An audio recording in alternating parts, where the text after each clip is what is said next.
Hayo ndio yalikuwa maisha yangu. Hizo ndio ziko tafrani zangu za mapenzi.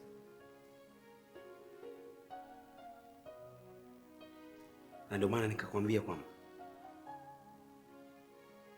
baada ya tafrani zote maisha yote nikaamua mpenzi wangu awe huyu.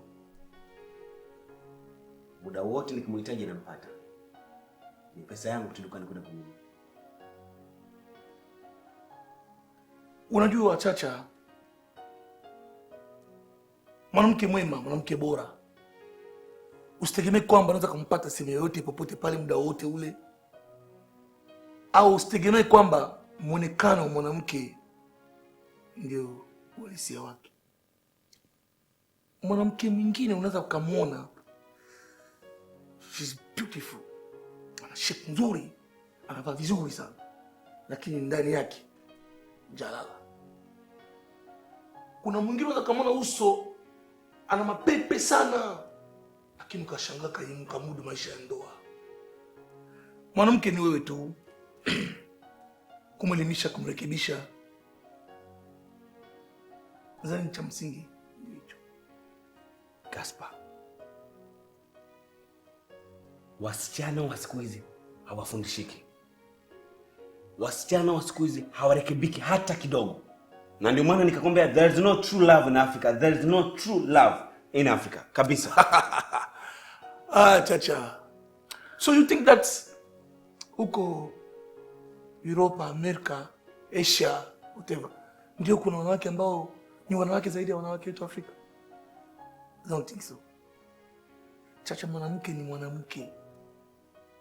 Mwanamke, she's like an empty tape, empty CD.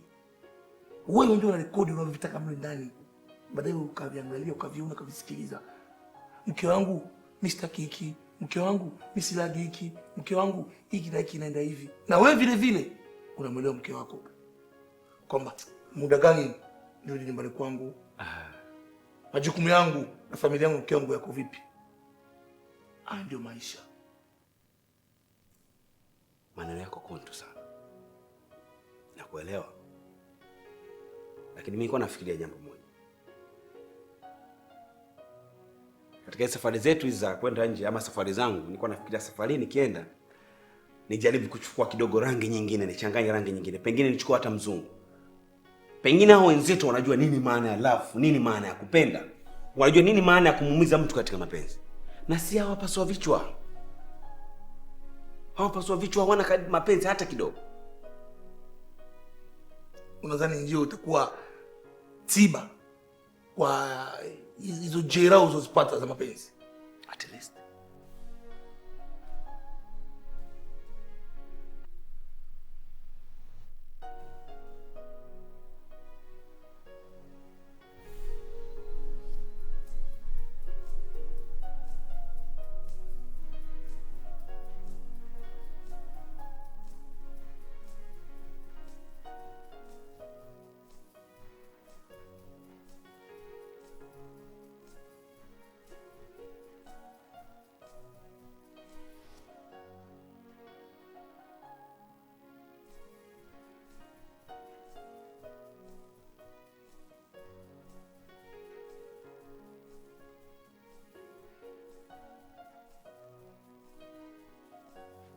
Hello, Mr. Stanford. Yes, come on. Asante. Karibu kiti. Nikusaidia nini? Tusaidiane.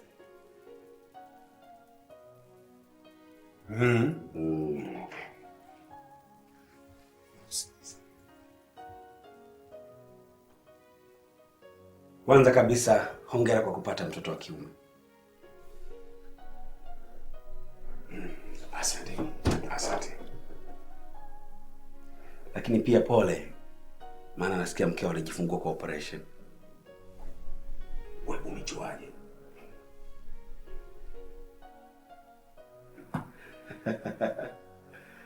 Swali rahisi sana, Stanford. Kama ilivyo rahisi kwako wewe kuwatambua watu mbalimbali na kutuma vijana wako waje kupeleleza na kujua ulipaji wao wa kodi, ndivyo ilivyo rahisi hata wewe kufahamika. Tafadhali. naomba uniambie wewe ni nani na nikusaidie nini? Tusaidiane. Okay, tusaidiane. Yeah, tusaidiane.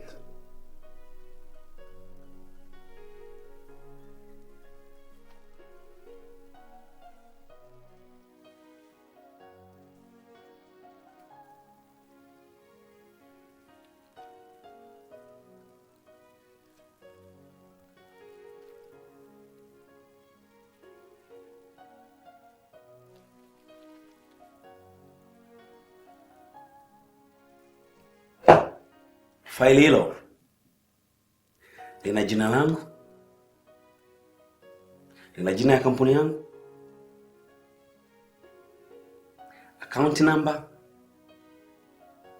TIN number, ulipaji wangu wa kodi toka mwanzo wa kampuni yangu hadi sasa, utumaji na utumiaji wa fedha ndani na nje ya nchi, ukupaji wa fedha katika benki mbalimbali na ulipaji wake. Na faili langu liko hapa. Document zangu nyingine ziko hapa. Katika kupitia kwako hapo chapchap, umeona kuna tatizo? No, hakuna tatizo. Yes. Sasa huwa kuna tatizo gani la wewe kunitumia vijana wako ama staff wako kila wakati kuja kunipeleleza mimi na kuniuliza mali hii umepata wapi, mali hii umepata wapi, mali hii umepata wapi? Tunataka tujue ulipaji wako wa kodi wa mwaka fulani, hebu turudi nyuma miaka kadhaa, wakati document mnazo. Kuna tatizo gani? Sikiliza. Ni jukumu letu kutafuta na kumfahamu ni nani analipa kodi kwa usahihi na ni nani alipi kodi kwa usahihi. Ili ni jukumu letu ndani ya ofisi na si vinginevyo. Stanford. Yes.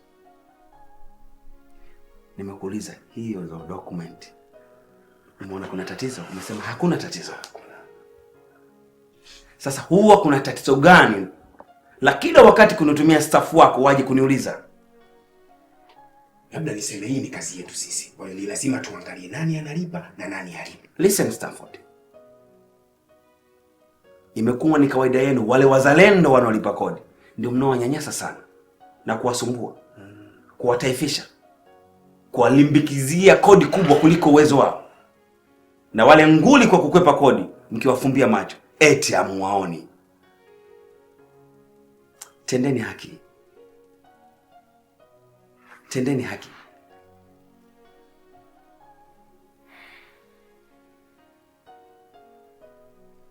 Hilo faili naliacha.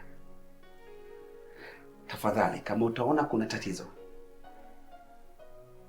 niite. Ila kama hakutakuwa na tatizo, vijana wangu wataliingia. Siku njema Stanford, salamu tena kwa familia yako.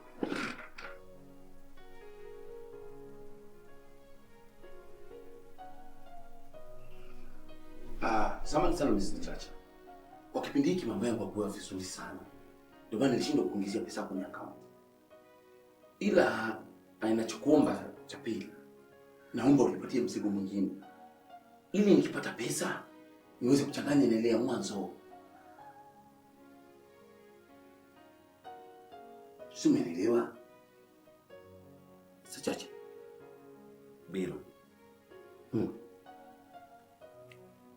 Kwanza kabisa napenda kukupa hongera kwa kuwa tajiri mjinga siweza kuijali hata ofisi yako. Maana hata hii ofisi yako tu haina hata viti vya wageni kukalia. Labda Chacha, unajua mimi sio mkaji sana. Unajua mambo yetu, sikai sana ofisini.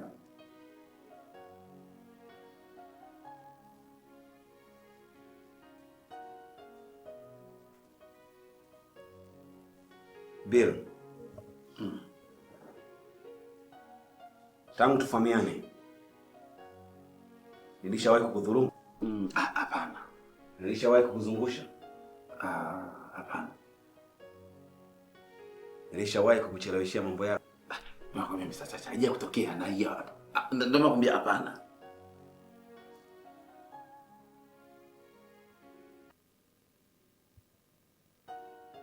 Kwa nini wewe unanifanyia mimi hivi? Ndio nakwambiaje? Mambo yangu hajaenda vizuri. Na kuna mzigo nimeagiza kutoka China. Ukiingia tu nikishalipwa na nakupa hela yako. Katika historia ya matajiri wote, mabilionea, hakuna asiyejua shilingi 100. Maana huko ndiko alikoanzia.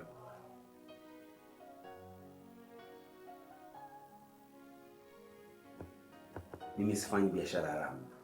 Nafanya biashara halali na ndio maana sidhulumu mtu.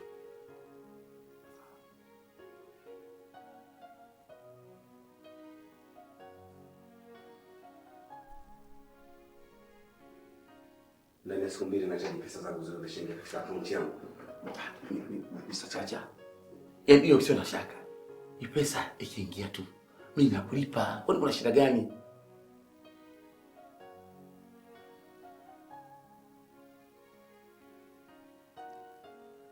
Maneno mengi, vitendo vichache. Pia nahitaji pesa yangu katika akaunti yangu ndani ya siku 2.